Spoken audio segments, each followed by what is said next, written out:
Assalamualaikum warahmatullahi wabarakatuh. Saya Salsabila dengan NIM 06012320, Prodi Ilmu Perpustakaan, Fakultas Ilmu Sosial, Universitas Islam Negeri Sumatera Utara, semester 2. Baiklah, saya di sini akan menjawab soal UAS kewarganegaraan nomor 3, yaitu soal jelaskan bagaimana yang disebut negara hukum, rule of law.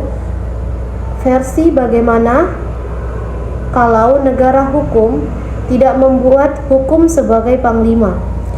Nah, menurut saya jawabannya adalah sebuah negara hukum adalah negara di mana pemerintah dan konstitusi pemerintahan bertindak sesuai dengan hukum dan di mana sistem hukum memiliki kekuatan untuk mengendalikan dan mengawasi tindakan mereka.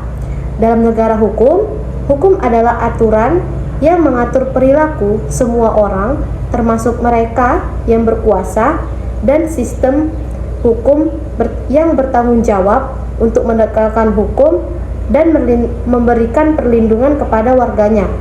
Ini berarti bahwa semua orang, termasuk mereka yang berkuasa, tunduk pada hukum dan dapat dihukuminya jika mereka melanggar hukum.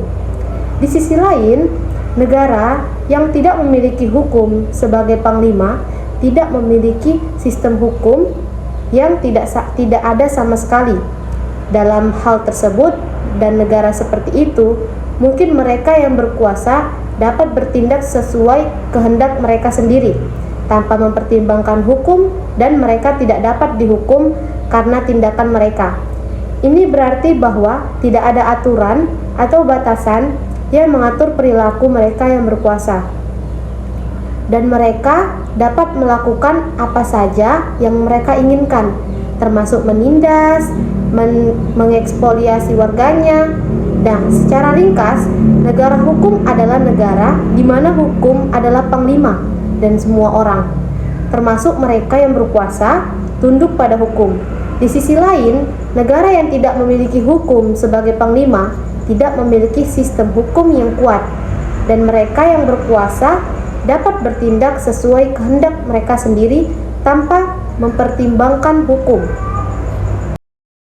Nah, selanjutnya, negara hukum atau rule of law adalah konsep di mana hukum memiliki kedudukan tertinggi dalam penyelenggaraan suatu negara.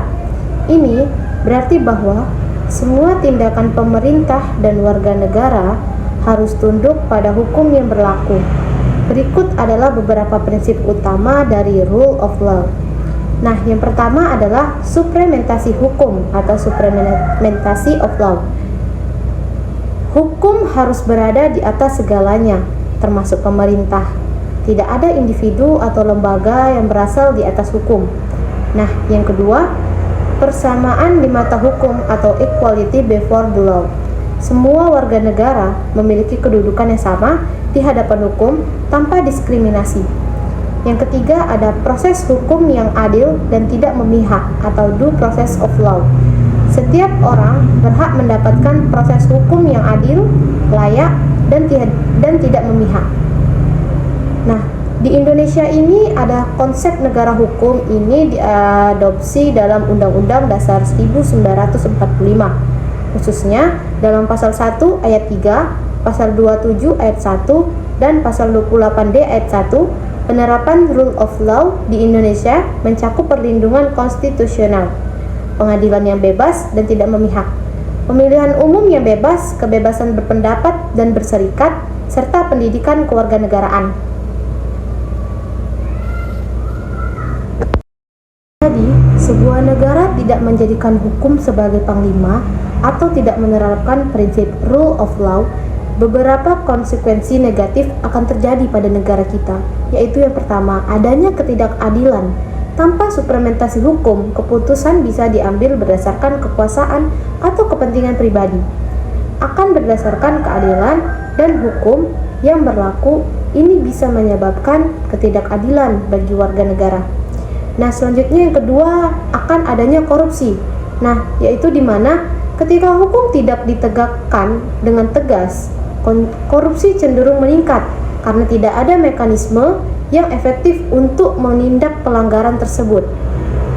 Yang ketiga, adanya ketidakstabilan sosial dan politik. Nah, ini adalah ketidakpastian hukum dapat menyebabkan ketidakstabilan sosial dan politik karena warga negara tidak merasa aman dan terlindungi oleh hukum. Yang keempat, pelanggaran hak asasi manusia. Tanpa hukum yang kuat, hak asasi manusia bisa dengan mudah dilanggar tanpa ada konsekuensi yang jelas bagi pelakunya. Nah, yang kelima, penurunan kepercayaan publik, di mana warga negara akan kehilangan kepercayaan terhadap pemerintah dan institusi negara jika hukum tidak ditegaskan secara adil dan konsisten. Maka, penting bagi seluruh warga negara untuk menjadikan hukum sebagai panglima agar terciptanya keadilan, keamanan, dan kesejahteraan bagi seluruh warganya. Baiklah, sekian video saya yang menjawab. Baiklah, sekian jawaban saya tentang kewarganegaraan rule of law soal nomor 3. Lebih dan kurang saya mohon maaf. Assalamualaikum warahmatullahi wabarakatuh.